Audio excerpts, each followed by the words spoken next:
అందరూ బాగున్నారా? బాగున్న వాళ్ళందరూ హల్లెలూయా చెప్పండి. హల్లెలూయా, ప్రైజ్ ది లార్డ్. జస్విత బర్త్డేకి వచ్చినటువంటి మీ అందరికి కూడా ప్రభువైన యేసుక్రీస్తు వారి నామములో శుభములు తెలియజేస్తూ ఉన్నాను. మరి ఈ కూడికలో మరి దేవుడు మనందరినీ కూడా వాక్యం ద్వారా నడిపిస్తూ ఉన్నారు. అందరూ కూడా సైలెంట్ గా ఉండాలి. 127వ కీర్తన, అందరికీ తెలిసినటువంటి కీర్తన 127. యెహోవా ఇల్లు కట్టించిన యెడల దాన్ని కట్టువారి ప్రయాసము వ్యర్థమే. సో యెహోవా పట్టణమును కాపాడిన దాన్ని కావలి కాయవారు మేలుకొనిట వ్యర్థమే. మీరు వేకువన లేచి చాలా రాత్రి అయిన తర్వాత పండుకొనుచు కష్టార్జితమైన ఆహారము తినచునుట వ్యర్థమే. తన ప్రియులు నిద్రించుచుండగా ఆయన వారికి ఇచ్చుచున్నాడు. కుమారులు యెహోవా అనుగ్రహించు స్వాస్థ్యము, గర్భఫలము ఆయన ఇచ్చు బహుమానమే. యవన కాలమందు పుట్టిన కుమారులు బలవంతుని చేతిలోని బాణముల వంటి వారు. వారితో తన అంబుల పొది నింపుకున్నవాడు ధన్యుడు. అట్టివారు సిగ్గుపడక గుమ్మములో తమ విరోధులతో వాదించుదురు. దేవుని స్తోత్రం. హల్లెలూయా, హల్లెలూయా. దేవుని బిడ్డలారా, ఇక్కడ వాక్యం ఏమి సెలవిస్తున్నదని, తన ప్రియులు నిద్రించుచుండగా ఆయన వారికి ఇచ్చుచున్నాడు. ఎందుకంటే మనం చాలా ఉదయం లేచిన దగ్గర నుంచి పడుకునేంత వరకు చాలా తాపత్రయపడుతూ ఉంటాం. ఏదో చేయాలి, ఏదో సాధించాలి, ఎక్కడికో వెళ్ళాలి, ఏదో అనుభవించాలి, ఏదో రుచైన వంటకం తినాలి. ఎన్నో విధాలు, శత విధాలుగా మన ప్రయత్నాలు చేస్తూ ఉంటాం. కానీ ఏది చేసినా కానీ సాటిస్ఫాక్షన్ అనేది మనిషికి ఉండదు. సంతృప్తి అనేది కొరతగా ఉంటది. ఏముంటది? వస్తువులు కాదు కొరత, సంతృప్తి అనేది కొరతగా ఉండదు. వస్తువులు లేవనుకోండి, కొనుక్కోవచ్చు. కానీ ఆశలు తీరలేదనుకోండి, ఎక్కడికి వెళ్ళి కొనుక్కుంటాం? ఆశలు తీర్చడం అసంభవం. సో అందుకే కోరికలు అనేవి అనంతము. కాబట్టి మనిషికి ఏమొస్తుంది? బాధలు వస్తాయి, దుఃఖం వస్తుంది, బాధ వస్తుంది. వాళ్ళు అనుకున్నది జరగలేదు కాబట్టి చాలా బాధపడిపోతూ ఉంటారు, కుమిలిపోతూ ఉంటారు, దేని మీద కాన్సన్ట్రేషన్ చేయలేరు. సో ఇన్ని విధాలుగా ఉన్నటువంటి మనిషికి దేవుడిచ్చేటువంటి వాక్యం ఏంటంటే, తన ప్రియులు నిద్రించుచుండగా, తన ప్రియులు అంటే తన యందు భయభక్తులు కలిగిన వారు, యెహోవా యందు భయభక్తులు కలిగి ఆయన త్రోవల యందు నడుచు వారందరూ ధన్యులు. ఇంతకుముందు మనం ఏం చదివాం? వ్యర్థము వ్యర్థము వ్యర్థమే అని చదివాం. వాళ్ళు ఉదయాన్నే లేచి చాలా రాత్రి అయిన తర్వాత పండుకొంచు కష్టార్జితం అనుభవించుట కూడా వ్యర్థమే అన్నారు. యెహోవా కావలి వారు మేలుకొని ఉండటం కూడా వ్యర్థమే అన్నాం. మరి ఇల్లు కట్టువారు ప్రయాసపడడం కూడా వ్యర్థమే అన్నాం. ఇప్పుడు ఎవరికి ధన్యత, ఎవరికి మేలు అంటే, యెహోవా యందు భయభక్తులు కలిగి ఆయన త్రోవల యందు నడుచు వారందరూ ధన్యులు. సో ఇప్పుడు నిశ్చయముగా నీవు నీ చేతుల కష్టార్జితం అనుభవించదు. ఎందుకని? దేవుని యందు భయభక్తులు ఉన్నాయి కాబట్టి నిశ్చయముగా నీవు నీ చేతుల కష్టార్జితమును అనుభవించదవు. నీవు ధన్యుడవు, నీకు మేలు కలుగును. హల్లెలూయా. ఇప్పుడు మనమందరం ధన్యులమా కాదా? ఎందుకని? దేవుని యందు భయభక్తులు ఉంచాము కాబట్టి మనమందరము కూడా ధన్యులము. హల్లెలూయా, హల్లెలూయా.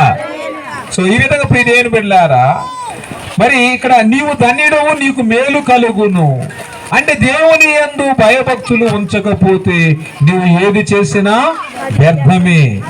సో ఆ వ్యర్థాన్ని మరి దేవుడు ధన్యతగా మార్చాలని ఈ రోజున కోరుకున్నాడు. సో ఇక్కడ మన వాక్యం చదివాం, 3వ వచనం, 127వ కీర్తన 3వ వచనం చదివాం. కుమారులు యెహోవా అనుగ్రహించు స్వాస్థ్యము అంటే అది ఒక ధన్యత.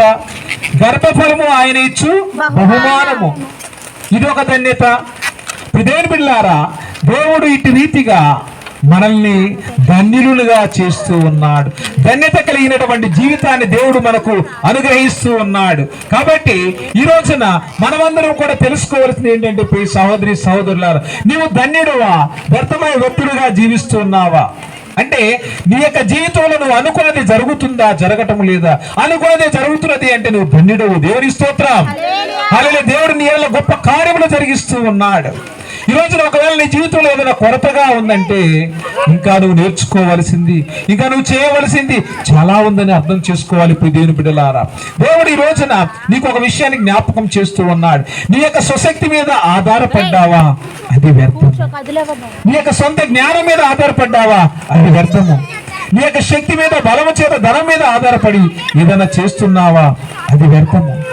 దేవుని మీద ఆధారపడి, దేవుని మీద ఆధారపడి, దేవుడిచ్చినటువంటి జ్ఞానము చేత దేవుని కొరకు ఏదైనా కార్యము చేయమని దేవుడి రోజున దేవుని బిడ్డ మనందరినీ కూడా హెచ్చరిస్తూ ఉన్నాడు. దేవుని బిడ్డలారా, గర్భఫలము ఆయన ఇచ్చు బహుమానము. పిల్లలు ఎవరిస్తారండి? దేవుడు ఇస్తారండి. 139వ కీర్తన మనం చదివి ఉన్నాం. సో మరి ఈ రోజున మన యొక్క జీవితము ఒక ధన్యత కలిగినటువంటి జీవితంగా మారాలి అంటే దేవుడు నీలో నాలో ఉండాలి. దేవునికి స్తోత్రం. హల్లెలూయా, హల్లెలూయా. 139వ కీర్తన చూడండి. 139వ కీర్తన, దేవునికి స్తోత్రం. హల్లెలూయా, హల్లెలూయా. మొదటి వచనము, యెహోవా నీవు నన్ను పరిశోధించి తెలుసుకొని ఉన్నావు. నేను కూర్చుండుట నేను లేచుట నీకు తెలియను. నాకు తలంపు పుట్టక మునిపే నీవు నా మనసు గ్రహించుచున్నావు. దేవుని స్తోత్రం. తలంపు రాకముందే ఏం చేస్తున్నాడంటే ఆయన, అది తెలిసిపోతుందంట ఆయనకి. అంటే ఇప్పుడు చాలా సార్లు మనం అనుకుంటాం మనం చేసేది ఎవరు చూడడం లేదు అనుకుంటూ ఉంటాం. కానీ ఇక్కడ ఆ ఆలోచన మన మైండ్లోకి, మనసులోకి రావటమే దేవుడు దాన్ని తెలుసుకుంటూ ఉన్నాడు. యెహోవా నీవు నన్ను పరిశోధించి తెలుసుకొని ఉన్నావు. మామూలుగా తెలుసుకోలేదు, నీ మీద ఆయన ఒక పెద్ద రీసెర్చ్ చేసి ఉన్నారు. సో నువ్వు ఎలాంటి వాడివో, నీ యొక్క మనసు ఎలాంటిదో, నీ యొక్క ఆలోచనలు ఎలాంటివో అన్ని కూడా ఆయన తెలుసుకొని ఉన్నాడు. ప్రియ సహోదరి సహోదరుడా, దేవుడు, ఎందుకంటే దేవుడే మనలను సృష్టించి ఉన్నాడు. ఆ 13వ వచనం చూడండి. నా తల్లి గర్భమునందు నన్ను నిర్మించిన వాడవు నీవే. నా తల్లి గర్భమునందు నన్ను నిర్మించిన వాడవు నీవే. సో ఇప్పుడు నిర్మించిన వాడికి ఆ వ్యక్తి ఏ విధంగా ప్రవర్తిస్తాడో తెలుసా తెలీదా? తల్లికైనా తెలియదేమో గాని, తండ్రికైనా తెలియదేమో గాని, దేవుడికి నువ్వు చేసే ప్రతి ఒక్క కార్యము కూడా తెలుసు. ఆయన ఏమన్నాడు? ఆ 3వ వచనం రండి, 139 3వ వచనం రండి. నా నడకను నా పడకను నీవు పరిశీలన చేసి ఉన్నావు, నా చర్యలన్నింటినీ నీవు బాగుగా తెలుసుకొని ఉన్నావు. యెహోవా మాట నా నాలుకకు రాక మునిపే అది నీకు పూర్తిగా తెలిసి ఉన్నది. వెనుకను ముందును నీవు నన్ను ఆవరించి ఉన్నావు, నీ చెయ్యి నా మీద ఉంచి ఉన్నావు. దేవునికి స్తోత్రం. ఇట్టి తెలివి నాకు మించినది, అది అగోచరము, అది నాకు అందదు. అలాంటి ఆలోచనలు గాని, ఆ జ్ఞానము గాని నాకు లేదు. అది అగోచరము, నాకు అర్థం కావడం లేదు. కానీ నీవు నా నడకను నా పడకను అన్నింటినీ కూడా తెలుసుకుని ఉన్నావు, పరిశీలన చేసి ఉన్నావు, నా చర్యలన్నింటి కూడా బాగా తెలుసుకుని ఉన్నావు. మాటలు నా నోటికి రాక మునిపి అవన్నీ కూడా నీకు పూర్తిగా అర్థమైపోతూ ఉన్నాయి అని వేదన చెందుతూ ఉన్నాడు నరుడు. దేవుని బిడ్డలారా, ఇక్కడ మరేమన్నాడు ఆయన? నీవు నన్ను కలుగు చేసిన విధము చూడగా భయమును ఆశ్చర్యమును నాకు పుట్టుచున్నవి. ఎందుకని భయం వస్తున్నది, ఎందుకని ఆశ్చర్యం వస్తున్నది అంటే, తల్లి గర్భమునందు నిర్మించింది ఆయనే కదా, ఆయనే. కాబట్టి నువ్వు నన్ను ఇట్టి రీతిగా ఏ విధంగా నిర్మించావు, ఏ జ్ఞానం చేత నిర్మించావు అని కలత చెందుతూ ఉన్నాడు. కలత చెందుతూ 15వ వచనంలో చదువుకుందాం. నేను రహస్యమందు పుట్టిన నాడు, భూమి యొక్క అగాధ స్థలములలో విచిత్రముగా నిర్మింపబడిన నాడు, నాకు కలిగిన ఎముకలను నీకు మరుగై ఉండలేదు. ఇదే విషయాన్ని భక్తులని ఏబు గారు అంటారు. ఏబు గారితో మరి ఈ యొక్క ప్రశ్న అడుగుతూ ఉన్నారు. ఏంటంటే, భూమికి పునాది వేయక మునుపు ఎక్కడ ఉన్నావు? భూమికి పునాది వేయక నీవు నేను ఎక్కడ ఉన్నావని ఒకసారి ఆలోచించుకోవాలి. హెబ్రీయులకు రాసిన లేఖ 7వ అధ్యాయము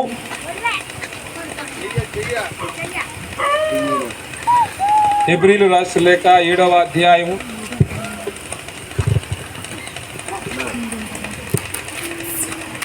1 ప్రియ దేవుని బిడ్డలారా, వాక్యం చదువుకుందాం. హెబ్రీయులకు రాసిన లేఖ 7వ అధ్యాయము 9-10 వచనాలు. అంతేకాక ఒక విధమున చెప్పిన ఎడల 10వ వంతులను పుచ్చుకొను లేవియు అబ్రహాము ద్వారా దశమాంసములను ఇచ్చెను. ఎలాగనగా మెల్కిసెదెకు అతని పితరుని కలుసుకున్నప్పుడు లేవి తన పితరుని గర్భములో ఉండెను. దేవుని స్తోత్రం. హల్లెలూయా, హల్లెలూయా. మెల్కిసెదెకును అబ్రహాము కలుసుకున్నప్పుడు, అబ్రహాము ఎప్పుడైతే ఈ యొక్క మెల్కిసెదెకును కలుసుకుని యాజకుడు, ప్రధాన యాజకుడైనటువంటి మెల్కిసెదెకుకు 10వ వంతులు అంటే 10వ భాగాన్ని ఇచ్చినప్పుడు ఈ లేవి ఎక్కడ ఉన్నాడు అంటే అక్కడ 10వ వచనం ఎలాగనగా మెల్కిసెదెకు అతని పితరుని కలుసుకొని. మెల్కిసెదెకు పితరుడు ఎవరు? అబ్రహాము కొడుకులు ఎవరు? అబ్రహాముకు ఇసాకు కుమారుడు, ఇసాకు ఏసావు యాకోబు కుమారులు. ఈ యొక్క యాకోబు వంశంలో వచ్చిన వాడే లేవి. అంటే ఈ యొక్క లేవి ఎక్కడ ఉన్నాడు? అబ్రహాము మెల్కిసెదెకును కలుసుకున్నప్పుడు ఎక్కడ ఉన్నాడు అంటే, ఎక్కడ ఉన్నాడు? ఇప్పుడు అబ్రహాములో ఉన్నాడు. దేవుని స్తోత్రం. లేవి ఎక్కడ ఉన్నాడు? అబ్రహాములో ఉన్నాడు. ఇప్పుడు దేవుని బిడ్డలారా, అంటే ఇప్పుడు ఈ రోజున మరి మనం ఎక్కడ ఉన్నాము? మరి వెంకటరమణ గారు ఉన్నారు, వారి కుమారుడు ఎవరు? సాగర్, చిన్న కుమారుడు సాగర్. మరి యొక్క ఈ సాగర్ లో ఎవరున్నారు? ఎవరు? పెద్ద కొడుకు పేరేంటి? దీక్షిత్. రెండో కుమార్తె పేరు జస్విత. దీక్షిత్, ఇద్దరు కూడా ఎక్కడి నుంచి వచ్చారు? సాగర్ నుంచి వచ్చారు. దేవుని స్తోత్రం. హల్లెలూయా. అంటే ఇప్పుడు మరి ఈ యొక్క దీక్షిత్కి జస్వితకు వెంకటరమణ గారితో సంబంధం ఉండదా? ఉంటది. వాళ్ళు దేవుని నమ్ముకున్నారు కాబట్టి దేవుడు ఆ రోజునే ఈ బిడ్డలను వారిలో ఏర్పాటు చేసుకుని ఉన్నాడు. దేవుని స్తోత్రం. హల్లెలూయా. వాళ్ళ సంతానం ఎలా ఉంటారంటే, మనవరాళ్ళు 3 మనవరాళ్ళు 3 కొడుకులు, లోటు లేని సంతానం వారికి. దేవుని స్తోత్రం. అంటే 3 కొడుకులు ఈక్వల్ గా దేవుడు ఎక్కడా కూడా అసలు వ్యత్యాసం లేకుండా 3 కొడుకులకి ఈక్వల్ గా కుమార్తెను కుమారుణ్ణి అలాగా అనుగ్రహించి ఉన్నాడు. అంటే తండ్రిలో నుంచి కుమారులు వస్తున్నారు, కుమారులో నుంచి మనవులు వస్తూ ఉన్నారు. అంటే ఒక తండ్రి ఎప్పుడు ఆనందిస్తాడు అంటే తన యొక్క మనవరాళ్ళు నీ చుట్టూ నీ యొక్క బిడ్డలు ఎలా ఉంటారని చెప్పేసి వాక్య సెలవిస్తుంది. ఒలివ మొక్కల వలె ఉంటారు. నీ బల్ల చుట్టూ నీ పిల్లలు ఒలివ మొక్కల వలె ఉంటారు. ఇందాక మరి వెంకటరమణ గారు సంతోషం వచ్చి ఫోటోలు తీసుకుంటున్నారు మనవరాళ్ళతో. చాలా సంతోషం అది. ఎందుకంటే వాళ్ళ యొక్క జీవితాల్లో దేవుడు వారికి ఇచ్చినటువంటి ఒలివ మొక్కలు వాళ్ళు. కాబట్టి ఇప్పుడు దేని బిడ్డలారా, మరి ఇప్పుడు ఈ యొక్క లేవి తన పితృని గర్భములో ఉన్నాడు. అబ్రహాము మెల్కిసెదెకును కలుసుకున్నప్పుడు ఈ లేవి ఎక్కడున్నాడు? తన పితృని గర్భములో ఉన్నాడు. ఈ రోజున వాళ్ళు దేవుళ్ళలోకి వచ్చినప్పుడు ఈ దీక్షిత్ ఎక్కడ ఉన్నారు? తన యొక్క పితృని గర్భములో, వాళ్ళ యొక్క తాతగారి యొక్క గర్భములు, అంటే తన తాతగారిలో ఉన్నారు వాళ్ళు. సో ఈ రోజున ఈ విధంగా దేవుడు మనందరికి కూడా, అంటే దేవునికి మరుగైనటువంటిది ఏది కూడా ఉండదు. నేను పిండమునై ఉండగా నీ కన్నులు నన్ను చూసాను. అంటే దేవుడు చూసాడా లేదా మనందరికి కూడా ఈ రోజున? ఏమా చూసాడా చూడలేదా?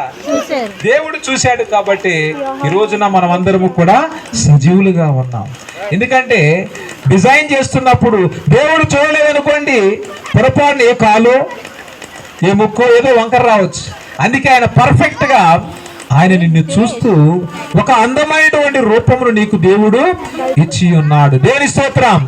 హల్లెలూయా. ఇక్కడ వాళ్ళందరూ కూడా పర్ఫెక్ట్ బాడీతో ఉన్నారు. అంటే ఎలాంటి డిఫార్మిటీస్ లేకుండా, ఎలాంటి లోపములు లేకుండా అందరూ కూడా సంపూర్ణులుగా ఉన్నారు. దేవుడు అట్టి రీతిగా మనందరినీ కూడా సృష్టించి ఉన్నాడు. దేవుని బిడ్డలారా, దేవుడు మనల్ని సృష్టించి మనందరినీ కూడా ఆయన చూశాడు. ఈ లోకంలో పంపించడానికి ఆ యొక్క దినములు నియమింపబడక మునిపే తన యొక్క నేను పిండమునైన ఉండగా నీ కన్నులు నన్ను చూచెను, నియమింపబడిన దినములలో ఒకడైన కాక మునిపే నా దినములన్నీ నీ గ్రంథములో లిఖితములాయను. దేవుని స్తోత్రం. అంటే దేవుడు నియమింపబడిన దినాలు, నువ్వు భూమి మీద రావడానికి నియమింపబడిన దినాలు మరి కాక మునిపే ఆయన నీ డేటా ఆయన కలెక్ట్ చేయడం ప్రారంభించి ఉన్నాడు. దేవుని స్తోత్రం, హల్లెలూయా. అంటే తల్లి గర్భంలో చూసినటువంటి దేవుడు, నిన్ను నిర్మించినటువంటి దేవుడు నీ యొక్క దినచర్యను కూడా రాయడం ప్రారంభించి ఉన్నాడు. అంటే మన యొక్క డైరీని ఎక్కడి నుంచి రాస్తున్నాడు ఆయన? మన యొక్క డైలీ యాక్టివిటీస్ యొక్క తల్లి గర్భంలోంచి ఆయన లిఖిస్తూ ఉన్నాడు. దేవుని స్తోత్రం, హల్లెలూయా, హల్లెలూయా. సో మరి ఈ రోజున దేవుడు, ఈ రోజున మరి మన తలంపులను, మన క్రియలను అన్నీ కూడా ఎరిగి ఉన్నటువంటి దేవుడు మరి ఈ రోజున మనతో మాట్లాడుతూ ఉన్నాడు.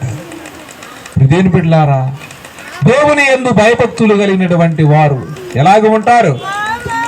ఆయన ఎలాగ దీవించాడు వారిని? 129 మొదటి వచనము, యెహోవా యందు భయభక్తులు కలిగి ఆయన త్రోవలందు నడుచు వారందరూ దాని నిశ్చయముగా నీవు నీ చేతుల కష్టార్జితమును అనుభవించవు, నీవు ధన్యుడవు, నీకు మేలు కలుగును. ఈ రోజున నీకు నాకు మేలు కలగాలి అంటే దేవుని యందు భయము ఉండాలి.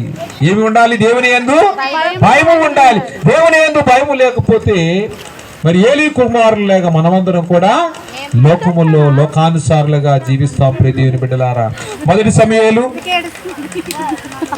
గ్రంథం తీసుకోండి. మొదటి సమూయేలు ఇటు ఉంటుంది.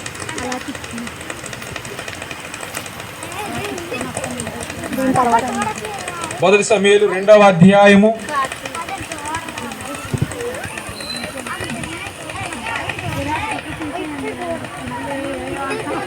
26వ వచనం.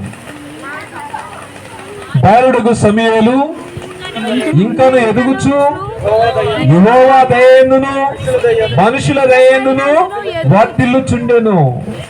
ఈ యొక్క బాలుడగు సమూయేలు ఎలా ఎదుగుతున్నాడండి? యెహోవా దయ ఉంది, మనుషుల దయ ఉంది, దినదినము కూడా వర్ధిల్లుచున్నాడు. మరి ఏలీ యొక్క కుమారు పరిస్థితి ఏమైనది? ఏలీ యొక్క కుమారులు ఏం చేశారంటే మరి వాళ్ళ ఇష్టానుసారముగా జీవించి బహుఘోరమైనటువంటి పాపములు చేసి దేవుడు వారిని భూమి మీద ఉండకుండా చేసి ఉన్నాడు. ప్రియమైన బిడ్డలారా, మరి ఇక్కడ మన ఆ విషయాన్ని చదువుకోవచ్చు. ఇక్కడ 2వ అధ్యాయంలో రాయబడి ఉన్నది.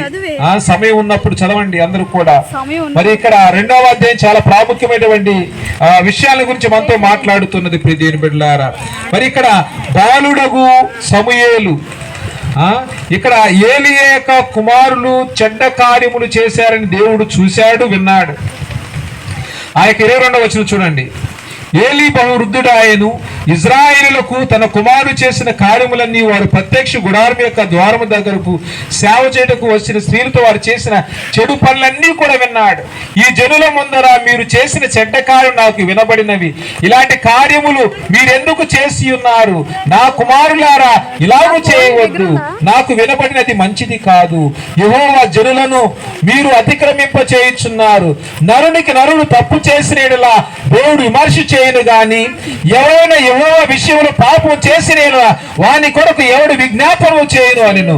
అయితే యెహోవా వారిని చంపదలసి ఉండెను గనుక వారు తమ తండ్రి యొక్క మొరను వినకపోయిరి. ఎంత బాధకరమైన విషయమో చూడండి. తండ్రి మాట వినపోవడం వలన పాపం అనేది వారు భయంకరంగా వేలినప్పుడు దేవుడు వారిని ఏం చేశాడు? చంపదలిసి ఉన్నాడు. కాబట్టి ప్రియ తల్లిదండ్రులారా, బిడ్డలు పెంచే విషయంలో చాలా శ్రద్ధ వహించాల్సిందిగా వాక్యం హెచ్చరిస్తూ ఉన్నది. దేవుడు నీ బిడ్డ జీవితాన్ని నీ గర్భంలోనే రాయటం ప్రారంభించి ఉన్నాడు. ఇక్కడ గర్భము నుంచే బిడ్డ యొక్క క్రియలు రాస్తూ ఉన్నాడు. తల్లిదండ్రులారా, చాలా జాగ్రత్తగా ఉండాలని వాక్యం హెచ్చరిస్తూ ఉన్నది. కాబట్టి ఇక్కడ వాక్యం ఏంటంటే, నరుడు నరునికి తప్పు చేసిన యెడల ఏం చేయొచ్చు? దాన్ని మనం పరిష్కారం చేయొచ్చు. కానీ నరుడు దేవుని విషయంలో పాపం చేసిన యెడల వాని కొరకు ఎవరు విజ్ఞాపనమో చేయను, ఎవరు ఆ పాపముని తీసివేయగలరు? ఎవరు కూడా తీసివేయలేరు. అందుకే దేవుని యందు భయభక్తులతో పిల్లల్ని మనము పెంచాలి. వాళ్ళు నడవలసిన మార్గాన్ని వారికి మనము చూపించాలి. మరి సామెతల గ్రంథము 9వ అధ్యాయము 11వ వచనం చదవండి. బాలుడు నడవవలసిన త్రోవ. సామెతల గ్రంథము 9వ అధ్యాయము 11వ వచనం.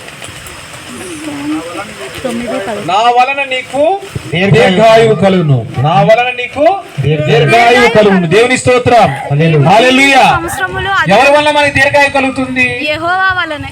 దేవుని వలన దీర్ఘాయువు కలుగుతుంది. అంటే దీర్ఘాయువు కలగాలంటే అక్కడ ఒక విషయాన్ని చదువుతాం మనం. చూడండి, దాని ముందున్న వచ్చిన చదవండి. యెహోవా యందు భయభక్తులు కలిగి యెహోవా యందు భయభక్తులు కలిగి ఉండుటయే జ్ఞానమునకు మూలము. యెహోవా యందు భయభక్తులు కలిగి ఉన్నటయే జ్ఞానమునకు మూలము. యెహోవా యందు భయభక్తులు కలిగి ఉన్నటయే జ్ఞానమునకు మూలము. పరిశుద్ధ దేవుని గురించిన తెలివియే వివేచనకు ఆధారము. అంటే ఇక్కడ యెహోవా యందు భయభక్తులు కలిగి ఉంటే మనకి ఏమొస్తూ ఉన్నది? జ్ఞానము వస్తూ ఉన్నది. దేవుని యందు భయభక్తులు కలిగి ఉంటే మనకి ఏమొస్తూ ఉన్నది? జ్ఞానము వస్తూ ఉన్నది. పరిశుద్ధ దేవుని గురించిన తెలివియే వివేచనకు. వివేకం ఎక్కడి నుంచి వస్తుంది? ఆ దేవుని గురించి తెలుసుకోవడమే మనకు వివేకము కలుగుతూ ఉన్నది. నా వలన నీకు దీర్ఘాయువు కలుగును.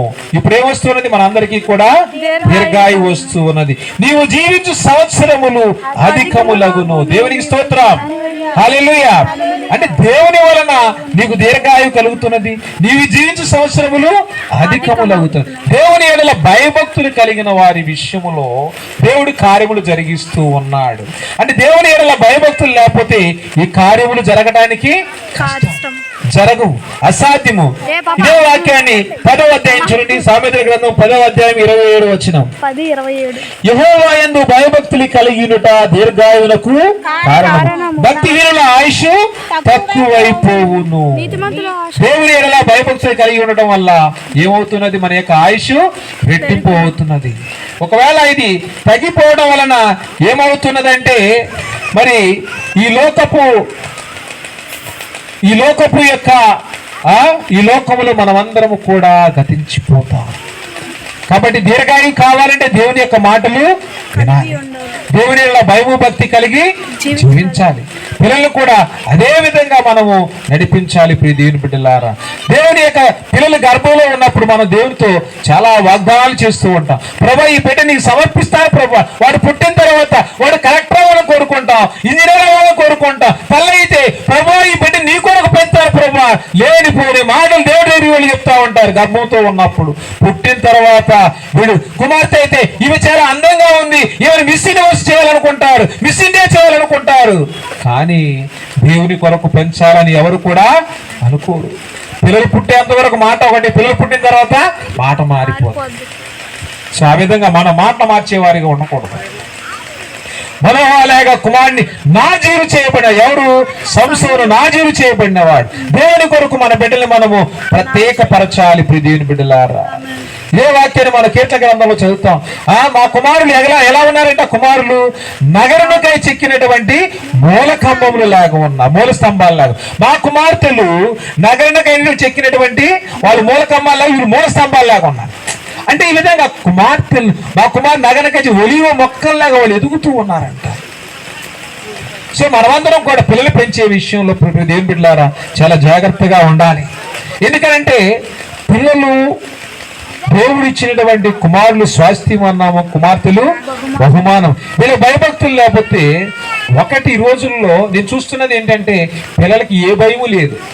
పిల్లలకి ఏ భయం లేదండి, ఏ భయము లేదు. చిన్నప్పుడు బూచి అంటే భయపడేవాడు. పెద్ద అయిన తర్వాత డాడీ అన్న భయం లేదు, మమ్మీ అన్న భయం లేదు. స్కూల్కి వెళ్ళే టీచర్ అని అసలు భయం లేదు. ఈ స్కూల్లో టీచర్ పిల్లలు కొట్టారంటే చాలు అమ్మా నాన్న గొడవకి వెళ్ళిపోతారు. మేమే మా పిల్లల్ని కొట్టలేదు, మీరు ఎలా కొడతారని అని చెప్పేసి టీచర్ మీద గొడవకి వెళ్ళిపోతారు. ఆ గొడవ పడిపోయిన టీచరు వాడిని క్వశ్చన్ అడగడం మానేస్తారు, వాడు హోంవర్క్ అడగడం మానేస్తారు. చివరికి వాడు ఎగ్జామ్ లో ఫెయిల్ అయిపోతాడు. తర్వాత జీవితంలో ఫెయిల్ అయిపోతాడు. అందరూ పైకి వస్తారు. స్కూల్లో పనులు ఉన్నవాడు పైకి వస్తాడు, లాస్ట్ ఉన్నవాడు పైకి వచ్చేస్తాడు. వీడి పరిస్థితి మాత్రం చాలా గందరగోళంగా ఉంటుంది. తల్లిదండ్రులు ప్రేమ చూపించవచ్చు, కానీ నేర్చుకునే విషయంలో ఎవరు దండించినా కానీ దాన్ని ఏం చేయాలి? ఒప్పుకోవాలి. ఎవరు దండించినా కానీ వారు ఆ విషయంలో టీచర్లైనా పెద్దలైనా ఇరుపరు వారు మన పిల్లలు తప్పు చేసినప్పుడు దాన్ని సరి చేసినప్పుడు ప్రేమగా మనము స్వీకరించాలి. దేవుని స్తోత్రం, హల్లెలూయా, హల్లెలూయా. దేవుని బిడ్డలారా, వాక్యం ఈ రోజున మనకి ఏమని సెలవిస్తున్నదంటే హెబ్రీయుల రాసిన లేఖ మరి హెబ్రీయులు రాసిన లేఖ తీసుకోండి మళ్ళీ.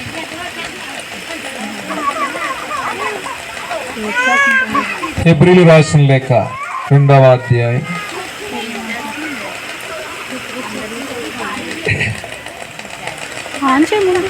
2వ అధ్యాయం 14వ వచనం. కాబట్టి ఆ పిల్లలు రక్తమాంసులు గలవారైందున ఆ ప్రకారమే మరణము యొక్క బలము గలవారిని అనగా అపవాదిని మరణము ద్వారా నశింపచేయుటకును జీవిత కాలమంతయు మరణ భయము చేత దాస్యమునకు లోబడిన వారిని విడిపించుటకును ఆయన కూడా రక్త మాంసములలో పాలివాడాయను. దేవుని స్తోత్రం. హల్లెలూయా, హల్లెలూయా. ఇది అసలైనటువంటి విషయము. ఆ పిల్లలు ఎవరు? ఆ పిల్లలు ఎవరు?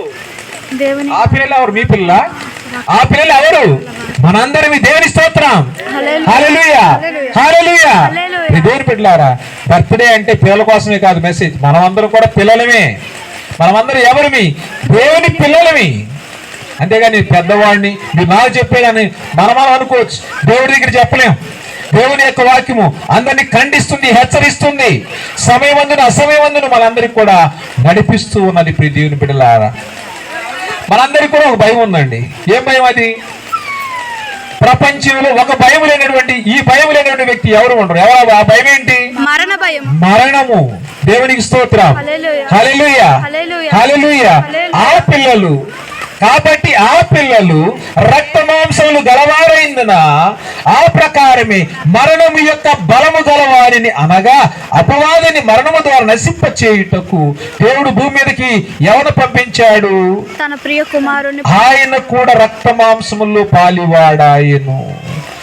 దేవుని బిడ్డలారా, నీకు రావాల్సిన శిక్షా విధిని ఆయన భరించాడు.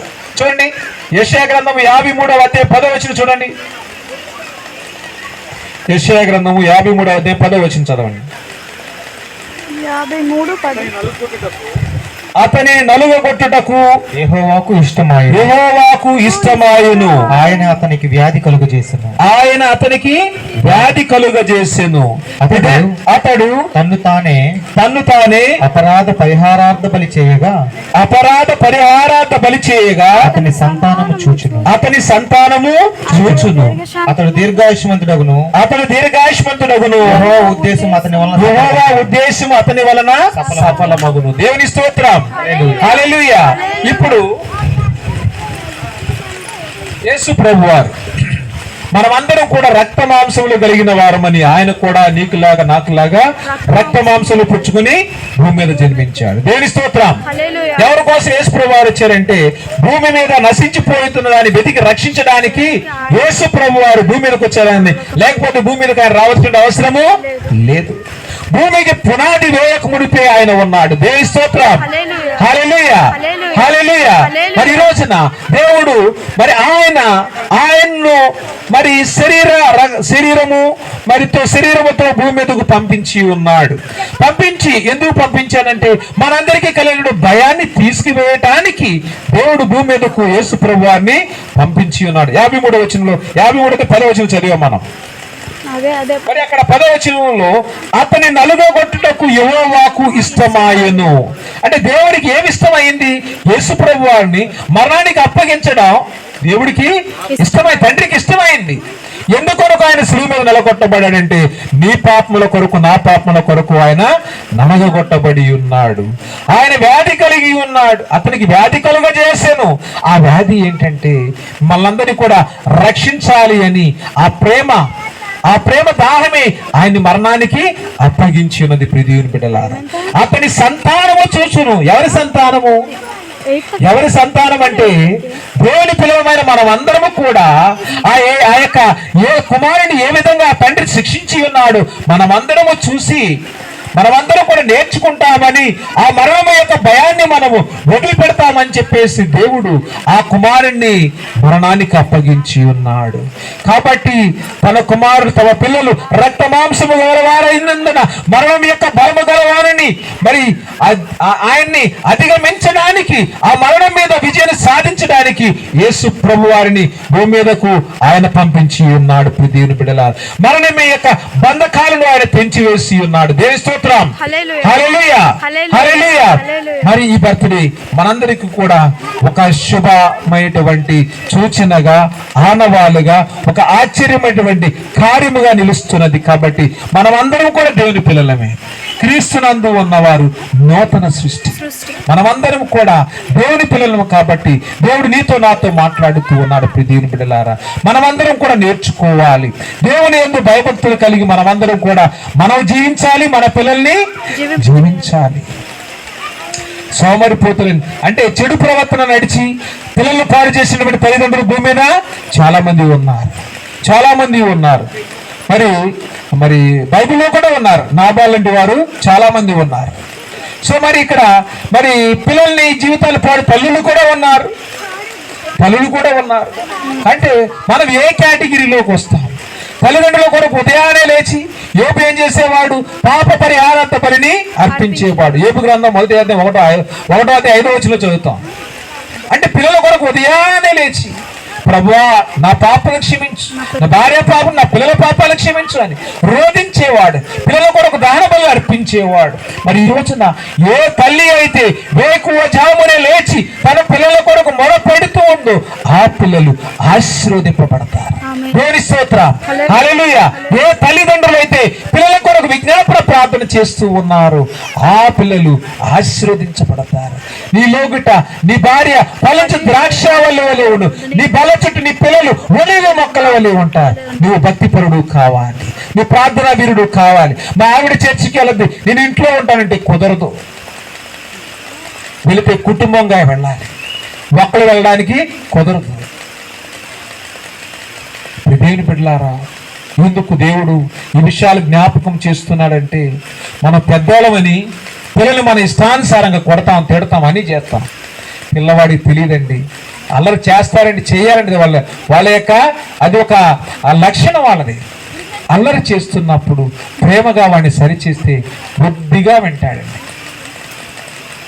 కాబట్టి కొన్ని విషయాలు మనం శ్రద్ధ కలిగి జీవించాలి. ప్రియమైన బిడ్డలారా, పిల్లలు నడవలసిన మార్గాన్ని తల్లిదండ్రులుగా మనం నడుస్తూ వారిని ఆ మార్గంలో నడిపించినప్పుడు వారి యొక్క జీవితాలు ఫలప్రదంగా ఉంటాయి. ప్రియమైన బిడ్డలారా, దేవుడి రోజున మనల్ని, మన పిల్లల్ని దేవుడు ఆశీర్వదిస్తున్నాడు. యేసు ప్రభు వారు ఎలా వర్ధిల్లారండి? లూకాసు వార్త 2:52 చూడండి. పెద్దల దయ. లూకాసు వార్త 2:52. యేసు జ్ఞానమందును, వయస్సు యందును, దేవుని యందును, మనుషుల దయ యందును వర్ధిల్లుచుండెను. ప్రియ సహోదరి సహోదరుడా, మన పిల్లలు వర్ధిల్లాలి, మన పిల్లలు జ్ఞానంలో పెరగాలి, మన పిల్లలు వయస్సులో పెరగాలి, దేవుని యందు భయభక్తుల్లో పెరగాలి, మనుషుల దయందు వర్ధిల్లాలి అంటే నా ప్రియ సహోదరి సహోదరుడా, మనము దేవుని దగ్గర మోకాళ్ళుని ప్రార్థన చేయాలి. తల్లిదండ్రులు ప్రార్థనా పరులైతే వాళ్ళ పిల్లలు భూమి మీద గొప్ప ఐశ్వర్యం కలిగిన వారు అవుతారు, ఉన్నతమైనటువంటి ఉద్యోగములలో ఉంటారు. దేవునికి స్తోత్రం. హల్లెలూయా. హల్లెలూయా. కాబట్టి మన పిల్లల్ని మరి దేవుని యొక్క అడుగుజాడల్లో నడిపించాలి. వాక్యానుసారముగా మన పిల్లలకి ఎలా నేర్పాలంటే, పెళ్ళైనప్పుడు బాసికాలు కట్టుకుంటాం, అదే విధంగా దేవుని యొక్క మాటలు మన పిల్లలకు బాసికములులాగా ఉండాలి. దేవుని బిడ్డలారా, వాళ్ళు పడుకున్నప్పుడు, లేచినప్పుడు దాన్ని చూడాలి, నేర్చుకోవాలి. దేవుని భయం కలగాలి, తల్లిదండ్రుల భయం ఉండాలి, పెద్దల భయం ఉండాలి, జ్ఞానములు వాళ్ళు వర్ధిల్లాలి. దేవుని స్తోత్రం. హల్లెలూయా. మరి ఆ బర్త్డే బేబీని ముందుకు తీసుకొచ్చినట్లయితే ప్రార్థన చేసి కేక్ కటింగ్ చేద్దాం. మరి ఈ విధంగా దేవుని బిడ్డలారా, తల్లిదండ్రులుగా, పెద్దలుగా పిల్లలు పాడైపోతున్నారంటే కారణం పిల్లలు కాదు, పెద్దలే కారణం. నువ్వు నేను మనందరం కూడా కారకులమే. మార్టిన్ హైడెగర్ అంటారు, ఆయన ఒక గొప్ప ఫిలాసఫర్. ఏమంటాడంటే, నేను చెడిపోయానంటే కారణం నేను కాదు, ఈ సమాజమే అంటాడు. నన్ను దేవుడు భూమి మీదకి నన్ను విసిరేశాడు, నేను ఎలా బతకాలో ఏం చేయాలో నాకు తెలియదు, నేను వీళ్ళందరినీ చూసి నేర్చుకున్నానంటే నేను తప్పు చేసేంటే కారణం నేను కాదండి. Fault is not mine, the society అంటాడు.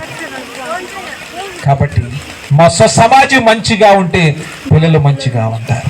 ఇల్లు మంచిగా ఉంటే ఇల్లు చూడు ఇల్లాలు చూడు అంటారు, ఇల్లు చూస్తే ఇల్లాలు చూసినట్టేనంట. సో ఆ విధంగా తల్లిదండ్రులను బట్టి పిల్లలు మారాలి, పిల్లలను బట్టి తల్లిదండ్రులను బట్టి పిల్లలు మారాలి, తల్లిదండ్రులను బట్టి సమాజం మారాలి. సమాజం మారాలంటే కారణం ఎవరు? తల్లిదండ్రులే.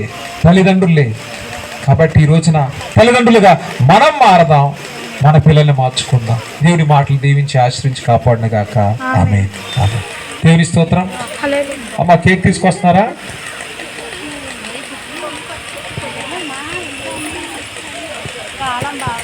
సత్యనారాయణ మాస్టర్ కేక్ తీసుకురావాలి.